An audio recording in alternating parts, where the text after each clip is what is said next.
Sigmund Freud construyó la teoría más influyente de la psicología moderna. Karen Horney la estudió, la aplicó y llegó a una conclusión que cambiaría todo. Estaba equivocado en lo más importante. No era una crítica menor, era una ruptura con la base entera del psicoanálisis, hecha desde adentro, con la formación y la autoridad necesarias para que nadie pudiera ignorarla. No abandonó la teoría, la corrigió, y lo que construyó en su lugar fue una psicología más honesta, de más humana y más cercana a lo que el sufrimiento real de las personas tenía para decir. Donde él veía instintos reprimidos, ella veía algo completamente distinto. Una cultura que enferma, relaciones que distorsionan, y un yo que aprende a esconderse para sobrevivir. Desarrolló el concepto de ansiedad básica como motor invisible de la neurosis.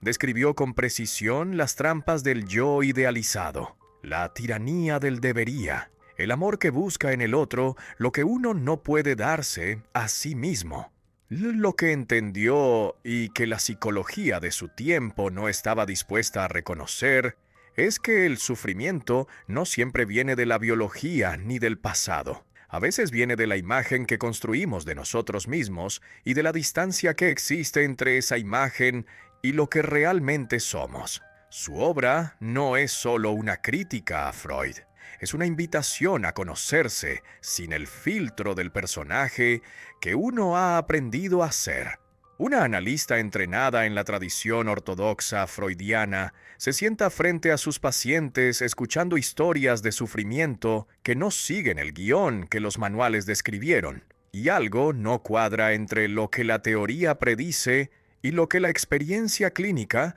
muestra cada semana en ese consultorio donde las personas llegan cargando angustias que no pueden reducirse limpiamente a conflictos sexuales infantiles sin que la explicación suene forzada o incompleta. Karen Horney no llega a cuestionar el psicoanálisis desde afuera como una crítica filosófica abstracta que ignora la práctica real, sino desde adentro como practicante que domina perfectamente el sistema que heredó de sus maestros, pero que empieza a notar las grietas cuando intenta aplicarlo a la complejidad desordenada de las vidas reales que se despliegan frente a ella sin respetar las categorías que debían organizarlas. Y su punto de partida no es una rebeldía adolescente contra la autoridad intelectual, ni una ambición de fundar escuela propia para hacerse famosa, sino una incomodidad genuina de quien trabaja honestamente con un instrumento que prometía precisión,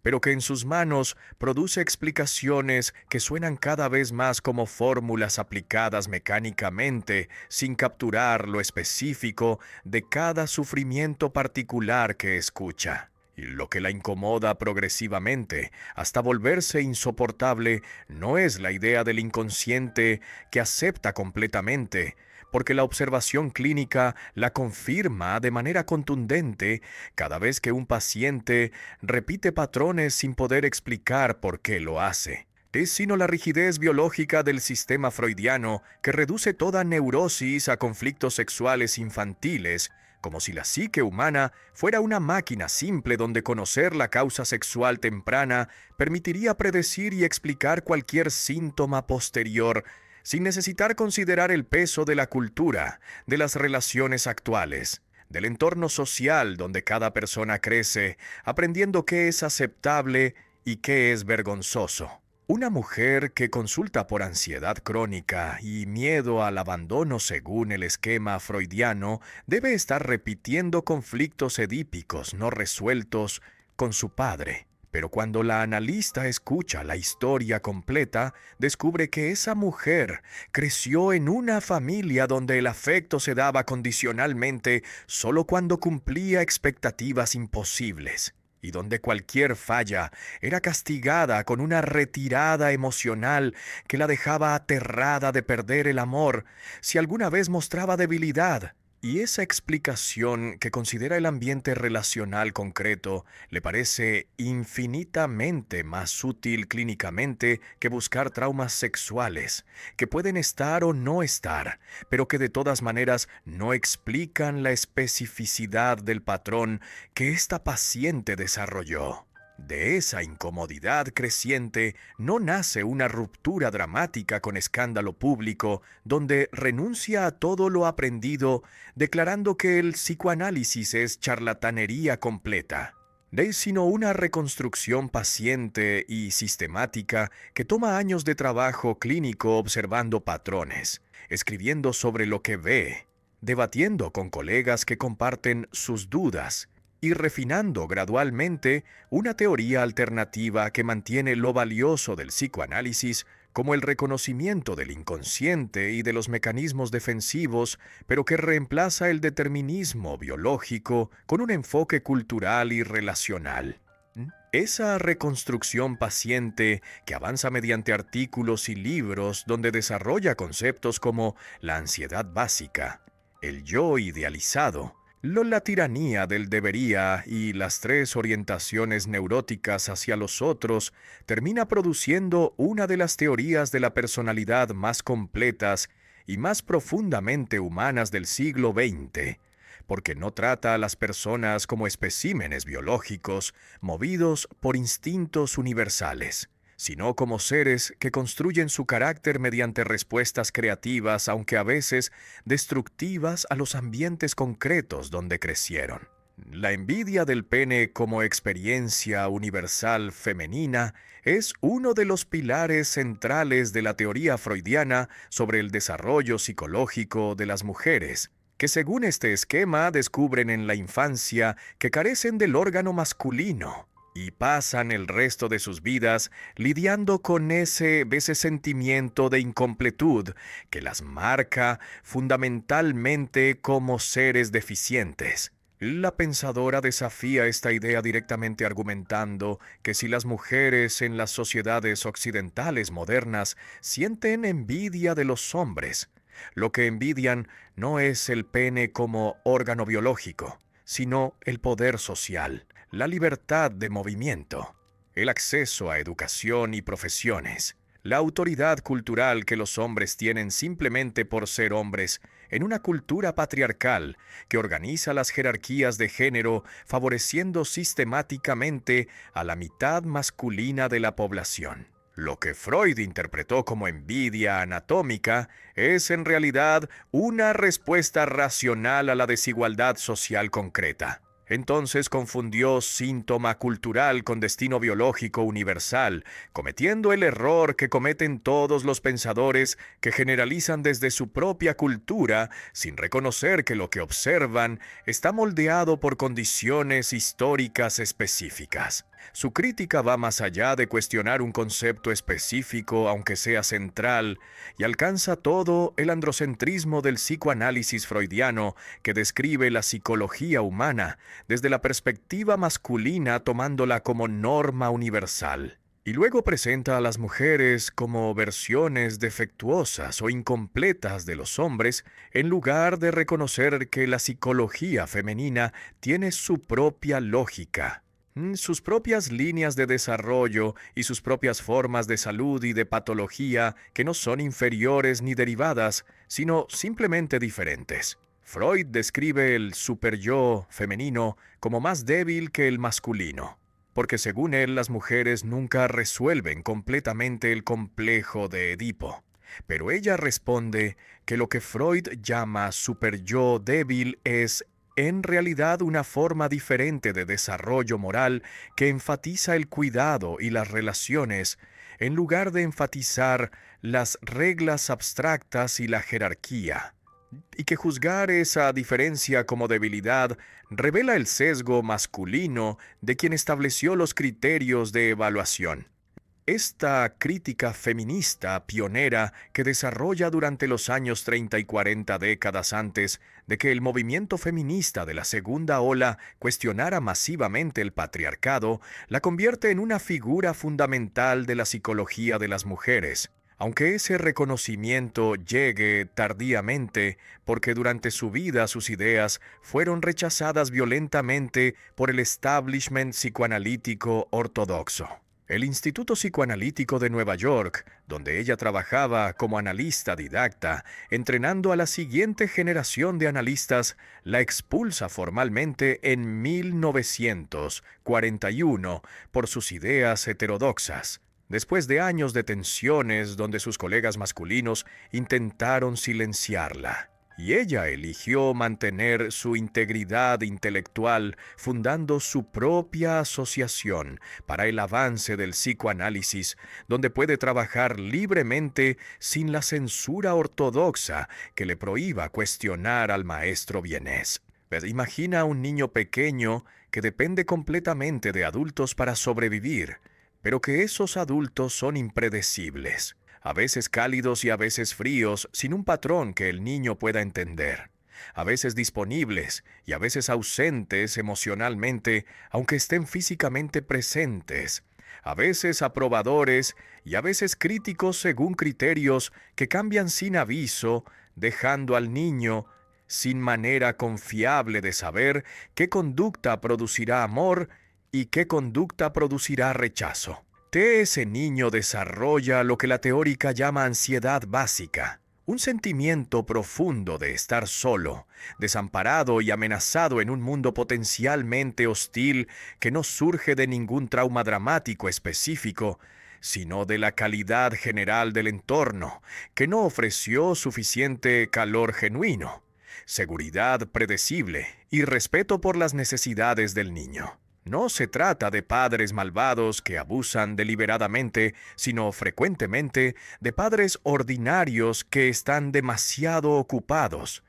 demasiado ansiosos ellos mismos, demasiado atrapados en sus propios conflictos para poder dar al niño la atención sostenida que todo ser humano necesita en sus primeros años para desarrollar una sensación básica de seguridad. Esa ansiedad básica que se instala tempranamente no desaparece con el tiempo ni se resuelve automáticamente cuando el niño crece y se vuelve adulto, capaz de cuidarse a sí mismo materialmente,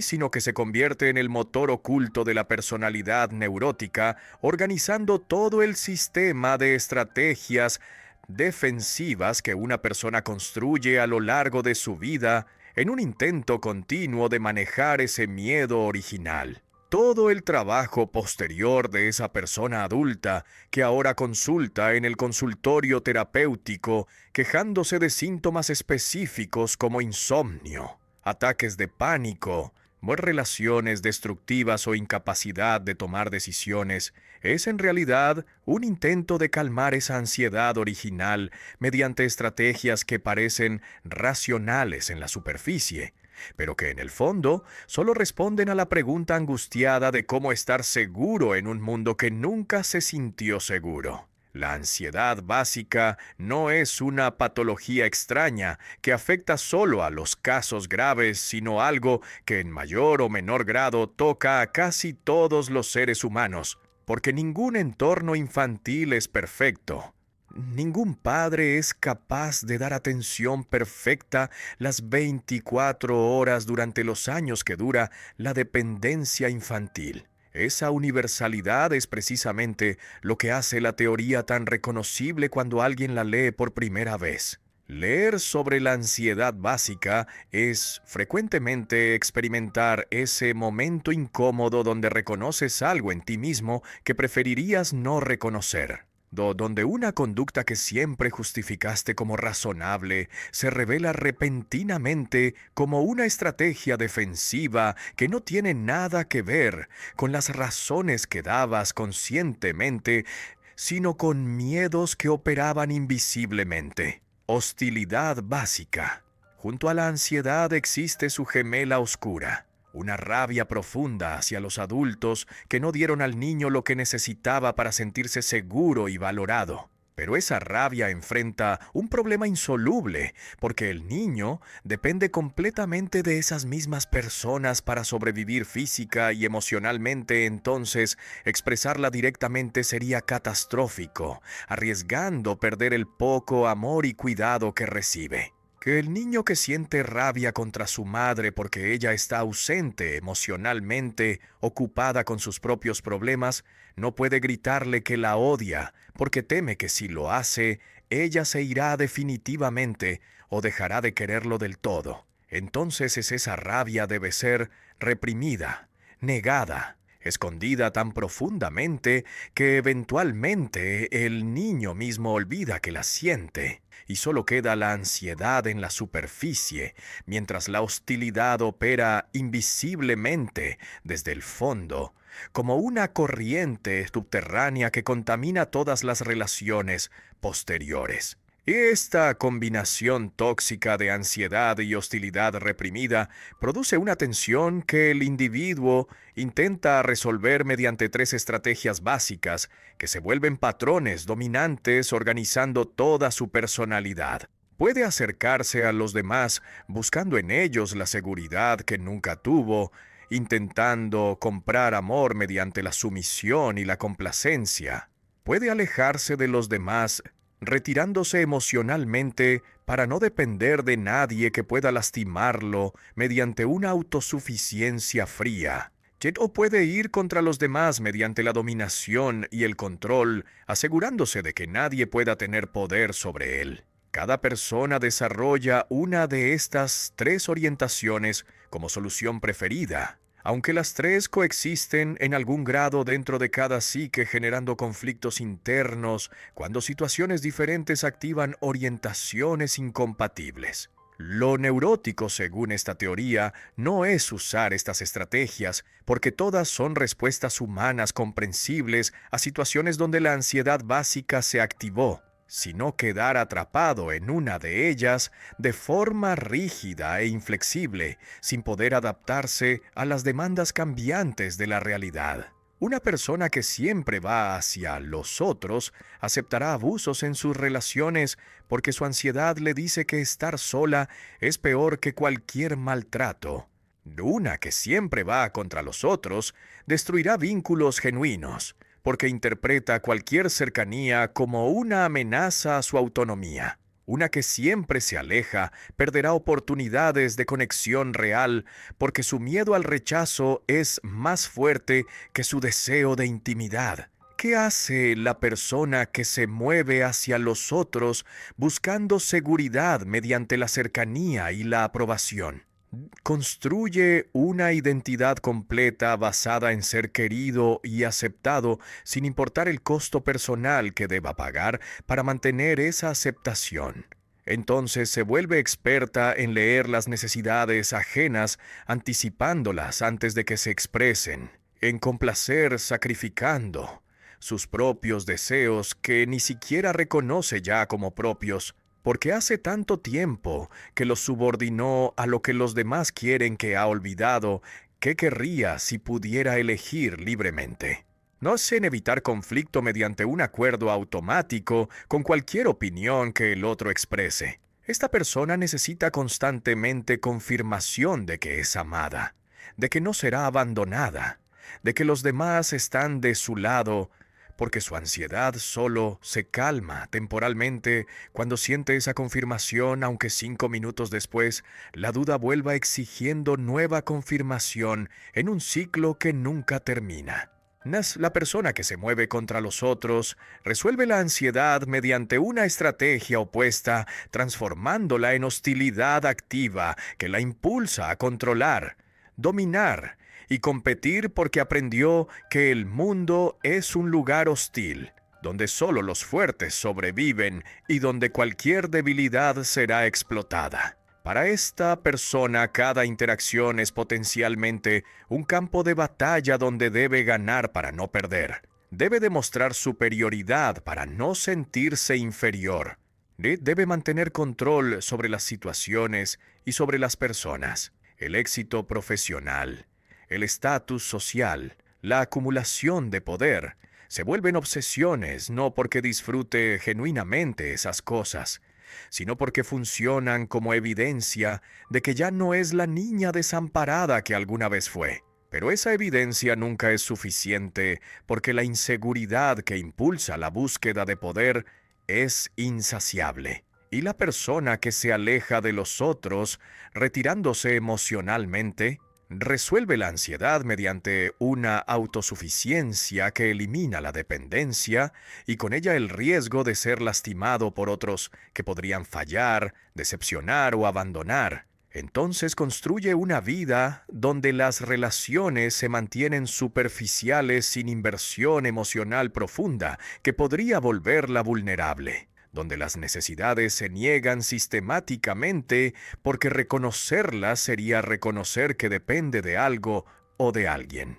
Esta autosuficiencia fría protege efectivamente del dolor relacional, pero produce un aislamiento interior que tampoco calma nada porque los seres humanos son fundamentalmente sociales, y la necesidad de conexión no desaparece por ser negada. 10 necesidades neuróticas emergen como versiones deformadas e insaciables de necesidades humanas normales, que todos tenemos en alguna medida, pero que en la personalidad neurótica se han vuelto absolutas, compulsivas y paradójicamente imposibles de satisfacer. La necesidad de afecto y aprobación se transforma en un hambre desesperada que interpreta cualquier crítica como rechazo total y que requiere confirmación constante. La necesidad de un compañero que lo resuelva todo convierte las relaciones en una búsqueda mágica de alguien que proporcione seguridad completa.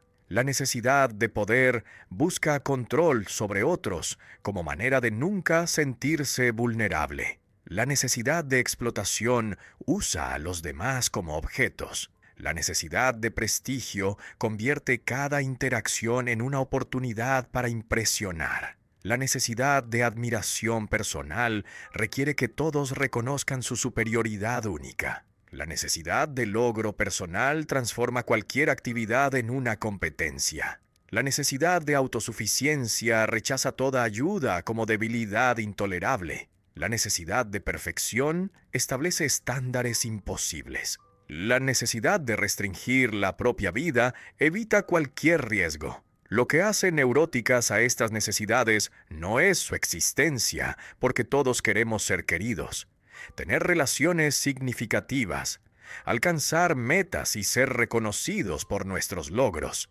sino su carácter compulsivo e insaciable que las distingue de los deseos normales que pueden satisfacerse razonablemente. Ni nunca producen satisfacción real porque no nacen de un deseo genuino, sino de la necesidad desesperada de calmar la ansiedad básica que opera invisiblemente. Entonces cualquier satisfacción que se obtenga es temporal porque no toca la ansiedad profunda que sigue ahí. Reconocer estas necesidades en uno mismo no es fácil precisamente porque están disfrazadas de virtudes mediante una racionalización que las presenta como cualidades admirables. La necesidad de perfección parece diligencia. La necesidad de control parece responsabilidad. La necesidad de aprobación parece amabilidad. ¿Qué ocurre cuando una persona no puede tolerar la vulnerabilidad de ser simplemente humana,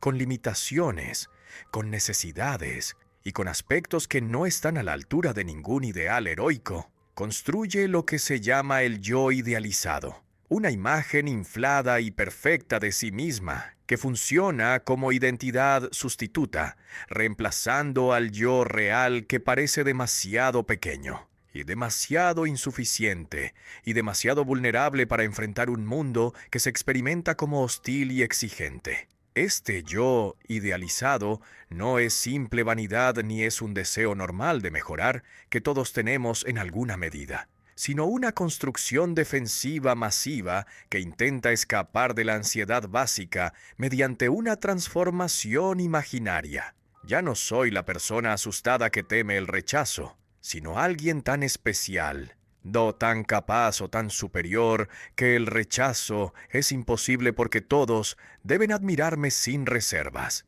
Vivir desde el yo idealizado exige un esfuerzo constante y agotador de mantener la imagen ante uno mismo y ante los demás, porque cualquier evidencia que contradiga la perfección imaginada amenaza el colapso completo de la estructura defensiva, dejando expuesta la ansiedad que toda la construcción intentaba evitar. Esto produce una tiranía interior implacable, donde cada fracaso, no importa cuán pequeño, cada limitación, no importa cuán humana, y cada momento de debilidad, no importa cuán comprensibles, son vividos como catástrofes que derrumban la identidad entera, porque si no soy el ser perfecto que creo deber ser, entonces soy nada. La persona atrapada en el yo idealizado no puede permitirse errores ordinarios que todos los demás se permiten, porque esos errores no solo son fallas específicas,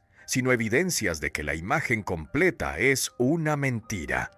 Entonces debe esconder constantemente las partes reales de sí misma que no encajan en el ideal. El yo idealizado no es solo vanidad superficial que puede corregirse mediante modestia aprendida, sino una forma de supervivencia psicológica que en algún momento tuvo sentido como solución a una ansiedad intolerable. El niño que construyó la imagen de ser perfectamente bueno, porque sólo así recibía amor de padres que castigaban cualquier imperfección mediante la retirada emocional, desarrolló una estrategia que le permitió sobrevivir emocionalmente. El problema no es que haya desarrollado esa estrategia, sino que sigue usando esa estrategia décadas después, cuando ya no la necesita. La distancia entre quien la persona cree que debe ser, según el yo idealizado, y quien realmente es debajo de todas las defensas,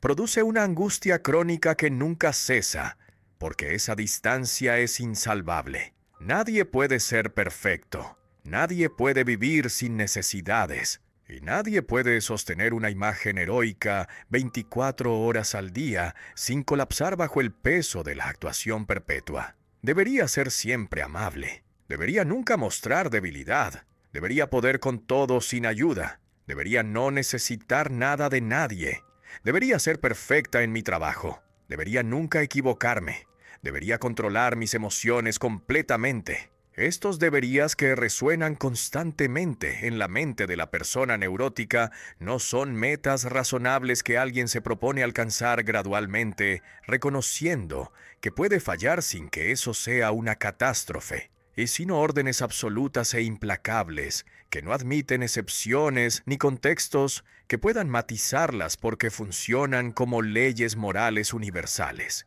La tiranía del debería es el sistema mediante el cual la persona intenta forzarse a sí misma a estar a la altura del yo idealizado. Si puedo cumplir todos estos deberías, entonces seré esa persona perfecta que imagino y finalmente estaré a salvo. Pero estos deberías se aplican con una dureza que ningún ser humano real puede sostener porque violan las limitaciones básicas de la condición humana, que incluyen necesitar descanso, cometer errores, experimentar emociones difíciles y depender de otros. Cada vez que inevitablemente se falla en cumplir alguno de estos deberías absolutos, la consecuencia no es simplemente una decepción razonable,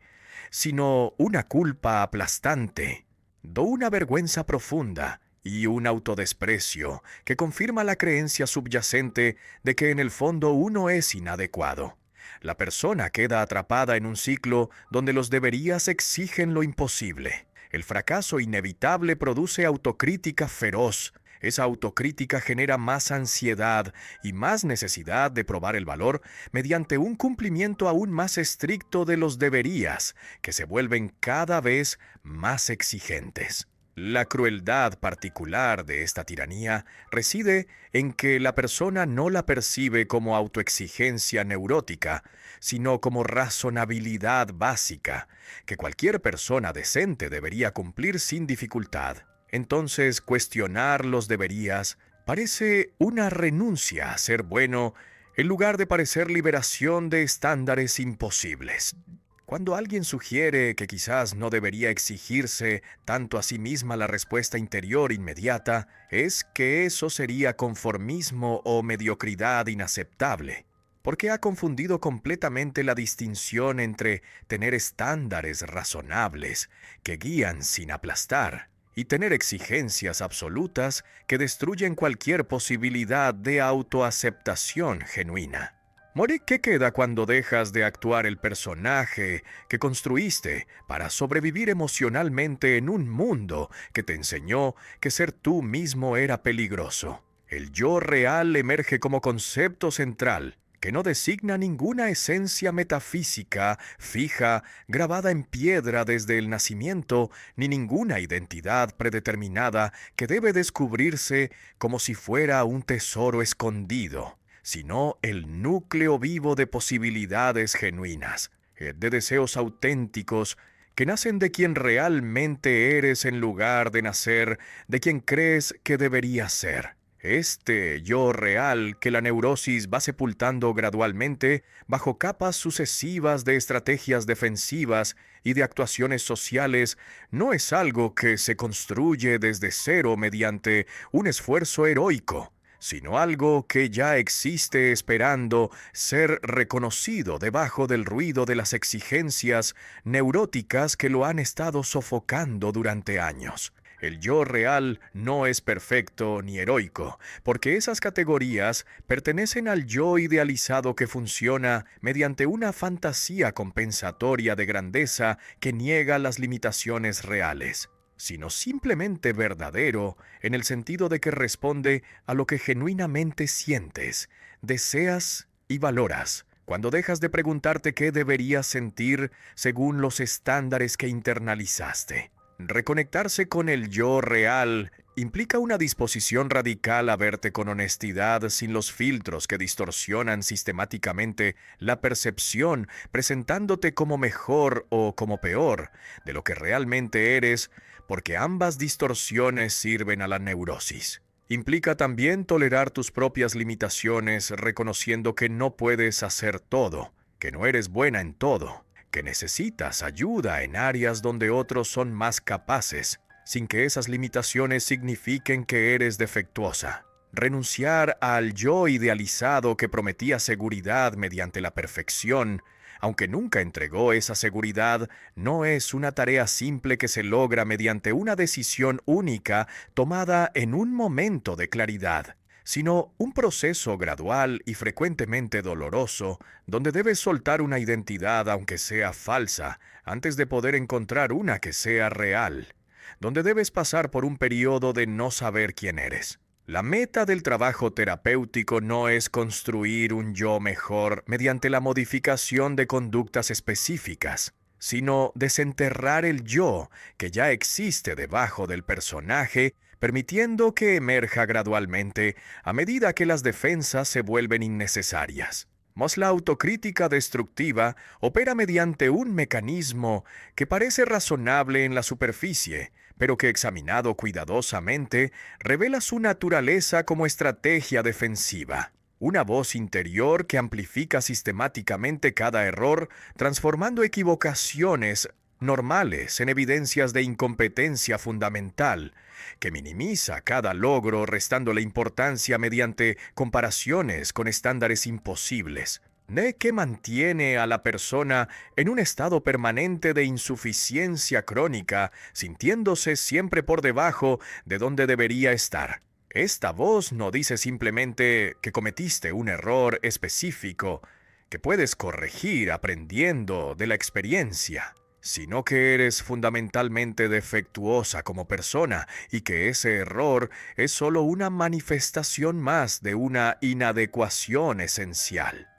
Paradójicamente, la persona alimenta activamente esta autocrítica feroz, porque creer que es insuficiente produce un tipo específico de seguridad neurótica. Si yo misma reconozco todos mis defectos antes de que los demás los vean, entonces controlo la narrativa anticipándome al rechazo mediante una autoflagelación preventiva que hace que cualquier crítica externa parezca menos dolorosa. Si mantengo expectativas muy bajas sobre mí misma, nunca me decepciono ni arriesgo el dolor de intentar algo ambicioso que podría fallar. La autocrítica destructiva no es honestidad rigurosa consigo mismo, como la persona cree sinceramente, sino una distorsión sistemática que sirve para mantener la ansiedad manejable a través de un control ilusorio. Distinguir entre autocrítica destructiva y autoevaluación honesta, que reconoce errores sin magnificarlos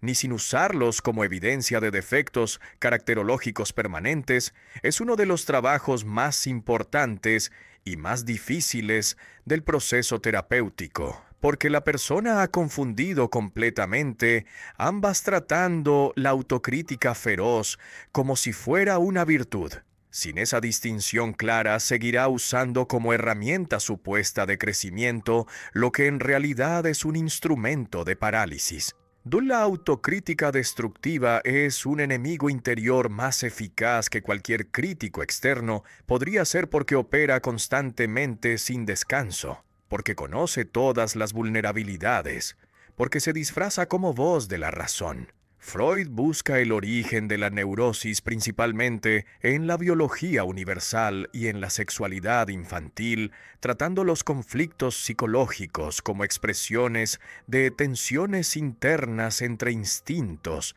que chocan con las restricciones que la civilización impone. La teoría de la autora, en contraste, insiste en que la cultura y la organización social no son simplemente un trasfondo neutral donde se desarrollan conflictos psicológicos universales, sino que producen activamente neurosis masivas mediante valores, de instituciones y prácticas que generan exactamente las condiciones que llevan a las personas a desarrollar ansiedad básica en escala colectiva. Sistemas económicos que promueven una competencia extrema donde el valor de cada persona se mide por su productividad. Culturas que celebran el individualismo radical, exigiendo que cada persona se valga por sí misma sin pedir ayuda, interpretando cualquier dependencia como debilidad vergonzosa. Y sociedades que castigan la vulnerabilidad emocional, especialmente en hombres. Una cultura que premia la dominación sobre la cooperación,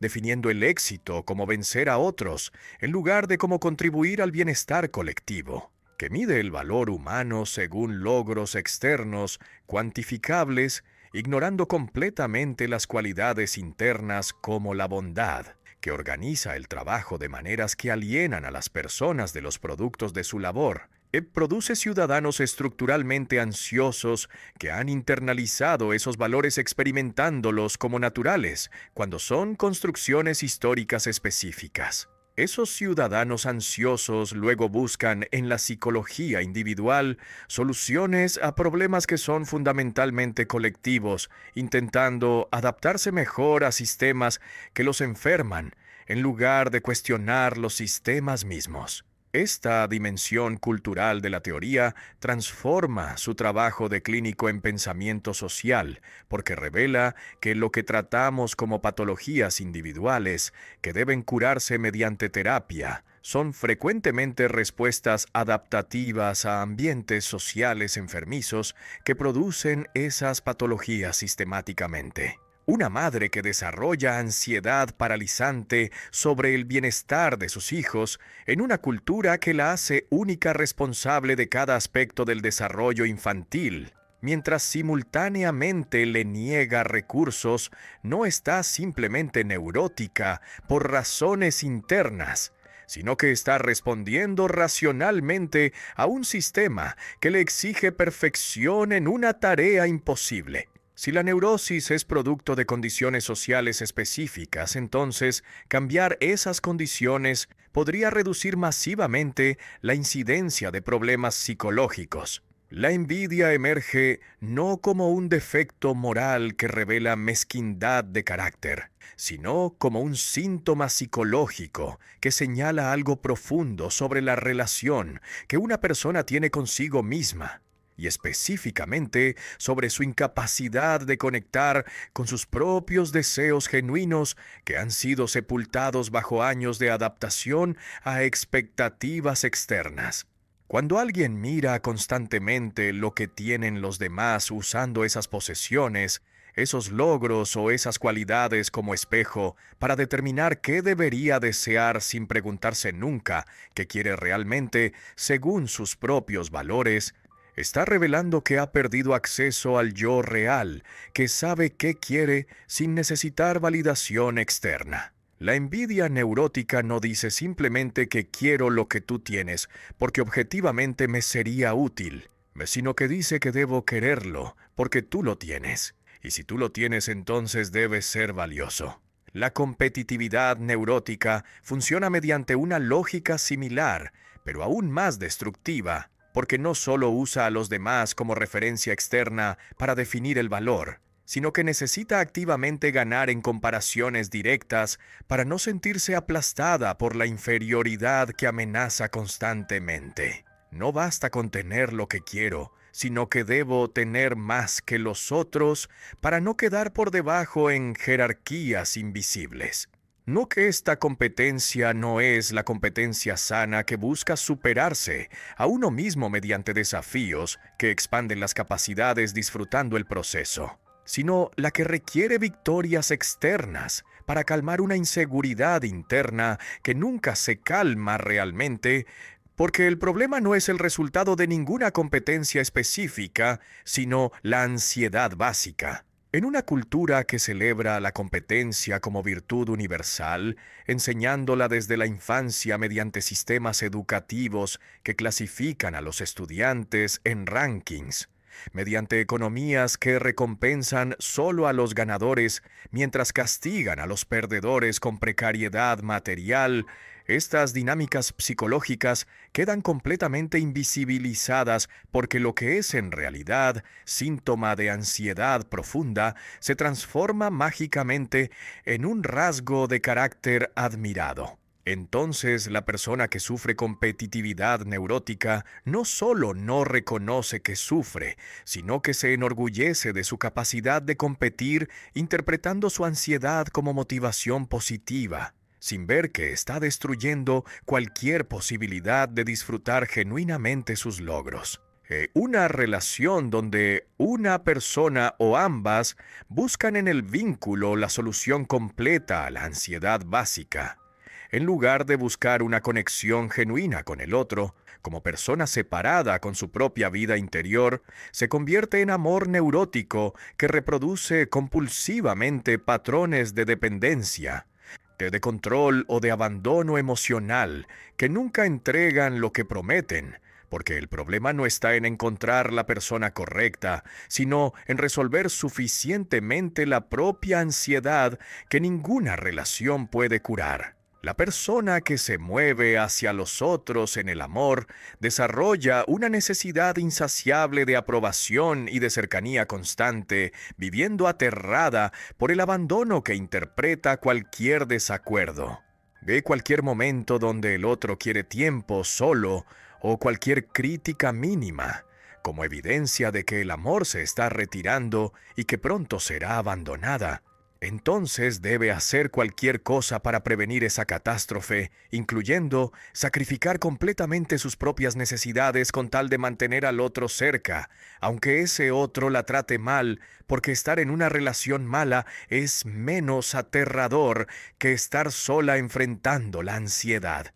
La persona que se mueve contra los otros usa la relación como campo donde afirmar su dominancia mediante un control que le permite sentirse segura, porque si ella controla, entonces no puede ser controlada ni lastimada por el otro, que debe mantenerse en una posición subordinada para que la estructura funcione según la lógica defensiva que requiere asimetría de poder. Esta persona interpreta cualquier intento del otro de establecer límites, de expresar necesidades propias o de reclamar autonomía como una amenaza que debe ser aplastada mediante una agresión que restablezca la jerarquía donde ella manda, sin cuestionamiento, porque permitir igualdad sería perder el control, que es la única fuente de seguridad que conoce. La persona que se aleja emocionalmente crea vínculos superficiales que parecen relaciones desde afuera,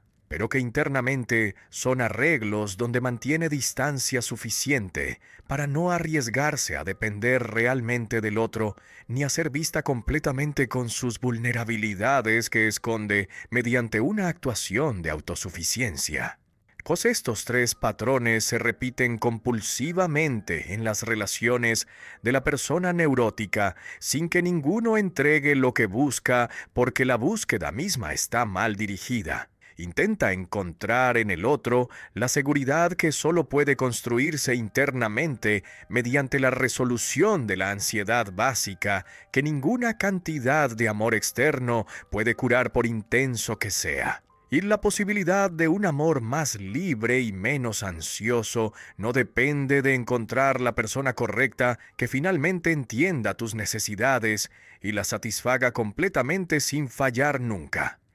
sino de resolver suficientemente la propia ansiedad mediante el trabajo terapéutico o mediante el crecimiento personal que permita reconocer que las necesidades neuróticas que llevas a las relaciones son insaciables precisamente porque no son necesidades de amor, sino necesidades de calmar el miedo que opera invisiblemente. Mientras esa ansiedad básica siga sin resolverse, cualquier relación terminará reproduciendo los mismos patrones destructivos con distinto protagonista. Cambiarás de pareja 1000 veces, pero seguirás siendo la persona dependiente que necesita aprobación constante, o la persona controladora, o la persona distante. No cómo trabaja una terapeuta formada en esta teoría cuando se sienta frente a un paciente que llega cargando síntomas que interfieren con su vida, pero sin entender realmente qué los produce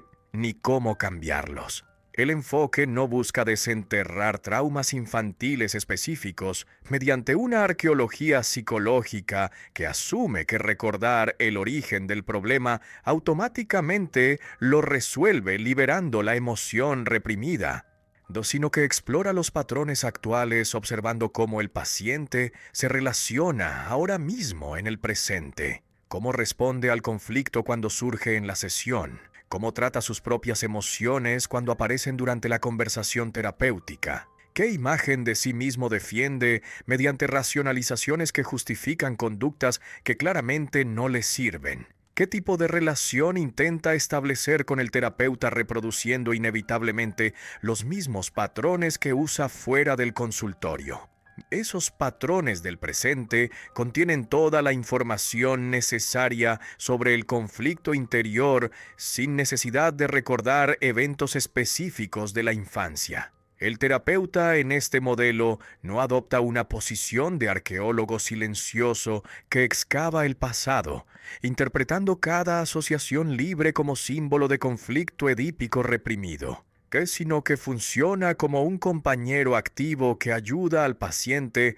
a ver con honestidad brutal lo que ocurre ahora en su vida, señalando las discrepancias entre lo que dice que quiere y lo que realmente hace, entre la imagen que presenta de sí mismo y las conductas que contradicen esa imagen. Este señalamiento no es una acusación ni es un juicio moral, sino una invitación a reconocer gradualmente la distancia enorme entre el yo idealizado que el paciente intenta sostener mediante una actuación constante y el yo real que intenta ignorar mediante negaciones que ya no funcionan porque los síntomas son precisamente el yo real gritando que no puede seguir siendo ignorado. El objetivo final no es una adaptación social que permite funcionar mejor en el trabajo o en las relaciones, manteniendo la estructura neurótica intacta, pero haciéndola menos sintomática, sino una espontaneidad genuina donde la persona puede responder a la vida desde sus capacidades reales,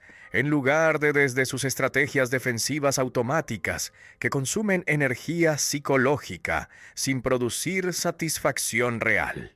Espontaneidad significa poder elegir en cada momento cómo responder según las demandas específicas de cada situación, sin estar atrapado en un patrón rígido. Poder acercarse a alguien cuando la cercanía es apropiada sin miedo paralizante al rechazo. Poder establecer límites cuando alguien abusa sin culpa, que dice que debería ser siempre complaciente. Poder admitir errores sin que eso detone una autocrítica devastadora. Poder pedir ayuda sin sentir que eso te vuelve débil. Esa espontaneidad no es un punto de llegada definitivo, sino una dirección de viaje que requiere trabajo continuo. María llega a terapia reportando insomnio crónico y ataques de ansiedad que interfieren con su trabajo. Pero cuando explora su vida, emerge un patrón claro que organiza todo su sufrimiento sin que ella lo reconozca como patrón, porque lo experimenta como serie de situaciones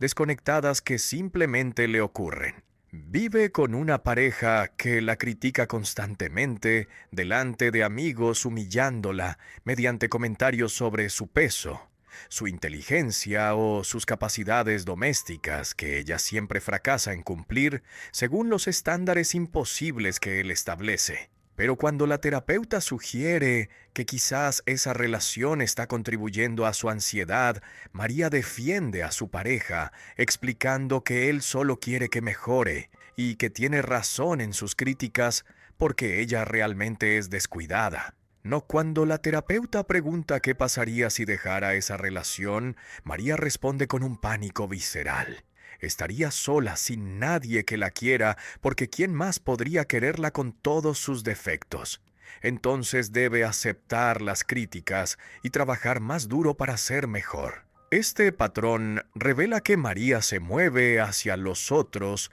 según la orientación neurótica que desarrolló en una infancia donde sus padres daban afecto condicionalmente solo cuando cumplía expectativas académicas que siempre subían sin importar cuánto lograra. Entonces aprendió que el amor debe ganarse mediante una perfección inalcanzable y que cualquier falla justifica la retirada emocional. Su ansiedad básica le dice que estar sola es peor que cualquier maltrato, porque la soledad reactiva el terror infantil de ser abandonada emocionalmente por los adultos, de quienes dependía para sobrevivir. El trabajo terapéutico con María no consiste en convencerla de que debe dejar a su pareja mediante argumentos racionales sobre sus derechos, sino en explorar gradualmente la ansiedad básica que la mantiene atrapada, ayudándola a ver que lo que teme no es realmente la soledad, sino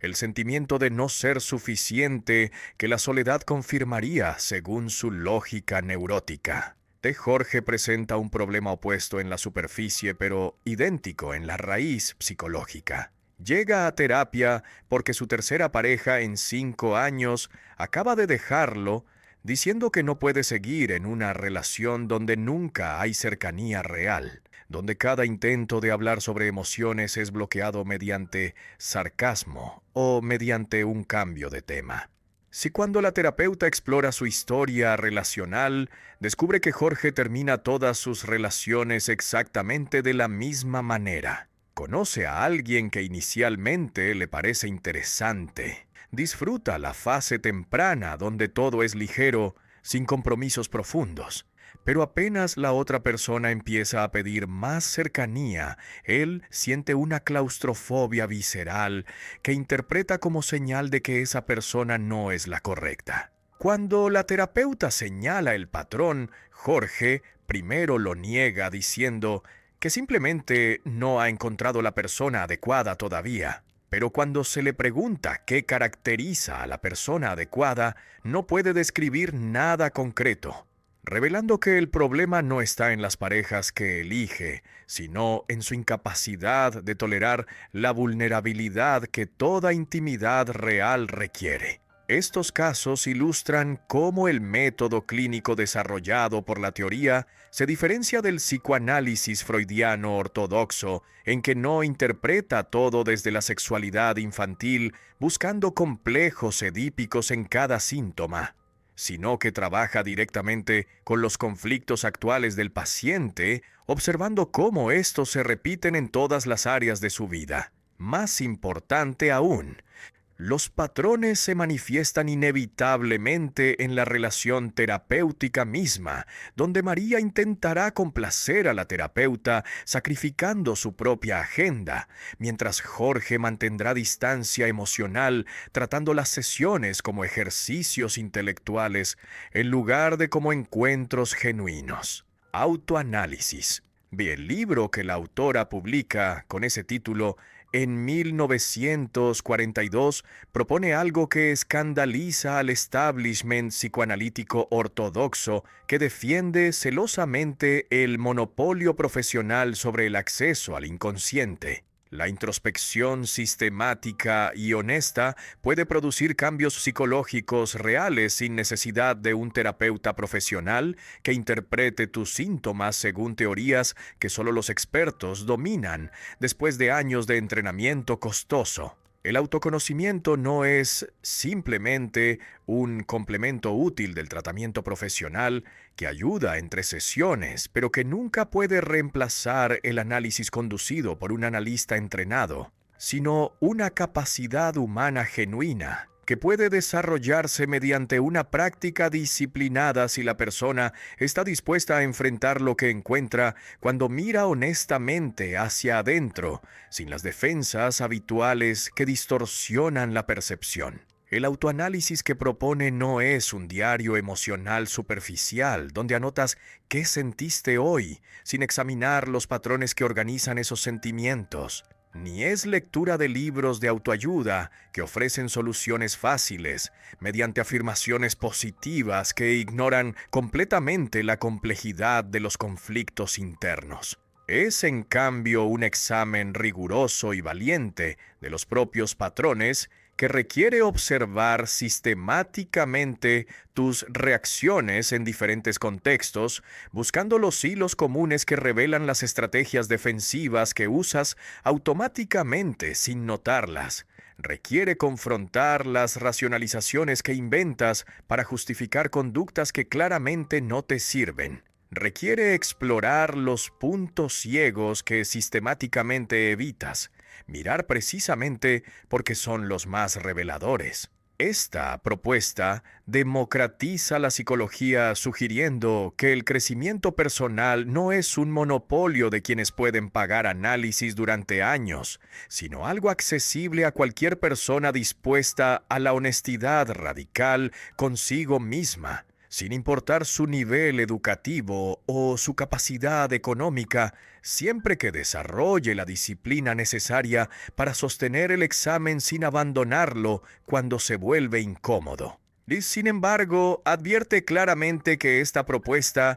tiene límites importantes. Hay zonas del conflicto interior donde el acompañamiento profesional sigue siendo necesario porque la persona sola no puede ver sus propios puntos ciegos más profundos que requieren otro que los señale desde afuera. Porque hay resistencias tan fuertes que solo pueden trabajarse en una relación terapéutica donde se reproducen permitiendo que sean examinadas directamente. No es porque hay síntomas graves que requieren intervención especializada. La idea fundamental es que el crecimiento psicológico no debe depender completamente de expertos externos, sino que cada persona puede y debe desarrollar una capacidad de observarse honestamente reconociendo sus patrones, cuestionando sus racionalizaciones y eligiendo gradualmente conductas nuevas que sirvan mejor a sus necesidades reales.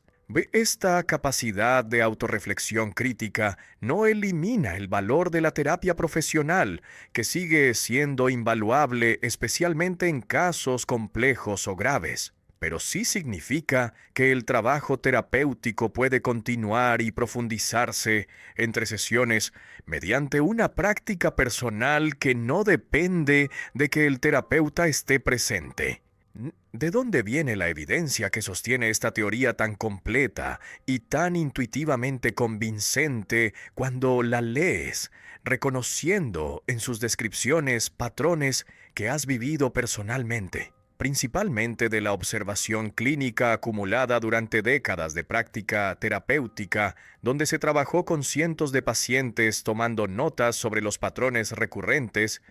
Pero esa evidencia es fundamentalmente anecdótica, sin estudios controlados que validen los conceptos mediante métodos rigurosos que permitan verificar si realmente operan como la teoría propone. Los críticos señalan que muchos de los términos centrales como yo real, ansiedad básica o tiranía del debería son difíciles de operacionalizar de manera que puedan medirse objetivamente mediante instrumentos que diferentes investigadores puedan aplicar, llegando a resultados comparables sin que sus sesgos personales contaminen las mediciones. Esta limitación no invalida completamente el valor clínico de los conceptos que siguen siendo útiles para entender el sufrimiento psicológico y para guiar intervenciones terapéuticas que ayudan a las personas aunque no tengamos evidencia experimental rigurosa que demuestre exactamente cómo funcionan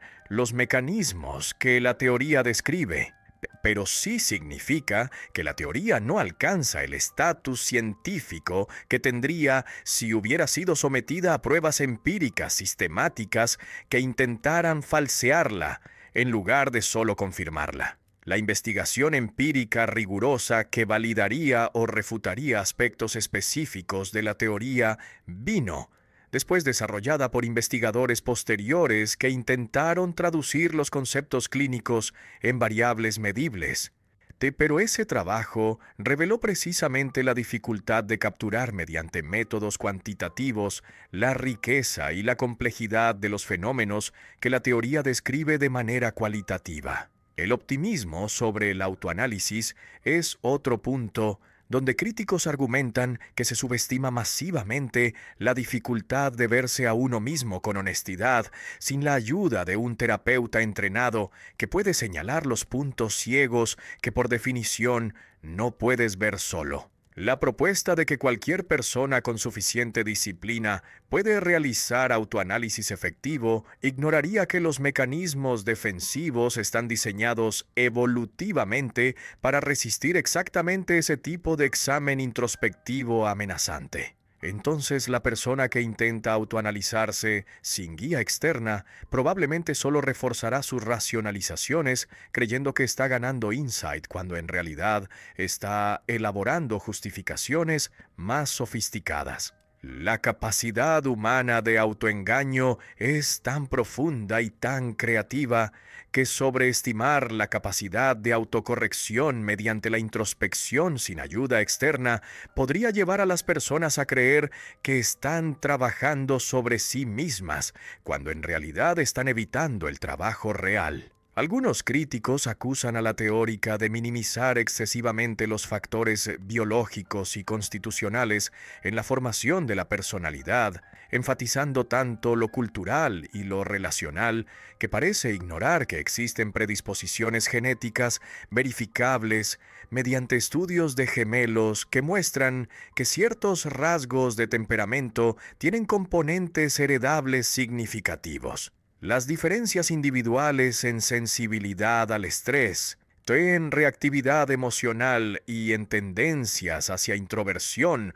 versus extroversión tienen bases neurobiológicas que la teoría minimiza, tratando todo como producto de la cultura y de las relaciones tempranas, cuando investigación contemporánea demuestra claramente que la biología importa estableciendo rangos de posibilidades dentro de los cuales el ambiente puede moldear el desarrollo. ¿Cómo cambia la relación de una persona con su propio sufrimiento cuando entiende que su neurosis no es evidencia de debilidad caracterológica, ni de un defecto fundamental que la marca como inferior a otros que no sufren los mismos síntomas, sino que es un conjunto de estrategias que desarrolló en un momento donde no tenía más recursos disponibles para sobrevivir emocionalmente en un ambiente que no le daba lo que necesitaba para desarrollar una seguridad básica? La visión compasiva que atraviesa toda la teoría ve al neurótico no como alguien débil que no puede manejar la vida normal,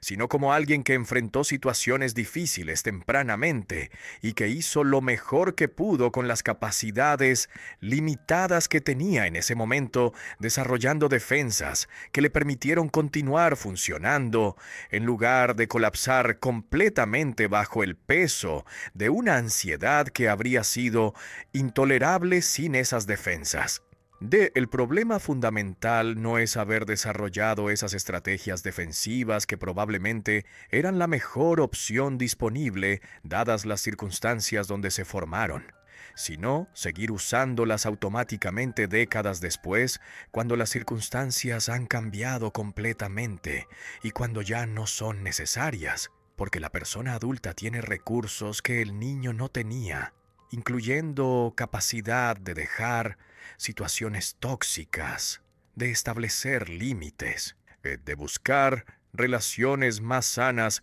y de tolerar estar sola temporalmente sin que eso signifique una catástrofe. La neurosis persiste no porque la persona sea incapaz de cambiar, sino porque las estrategias se han vuelto tan automáticas y tan integradas en la identidad que abandonarlas se siente como perder el yo completo, aunque ese yo sea una construcción defensiva que impide el contacto con el yo real. Esta perspectiva transforma radicalmente cómo el paciente se relaciona con su sufrimiento, permitiéndole moverse desde la vergüenza, que dice que hay algo fundamentalmente mal conmigo, hacia la comprensión compasiva, que dice que desarrollé estas estrategias porque las necesitaba en su momento, y que ahora puedo cambiarlas no mediante una fuerza de voluntad que intenta suprimir síntomas sin entender su función,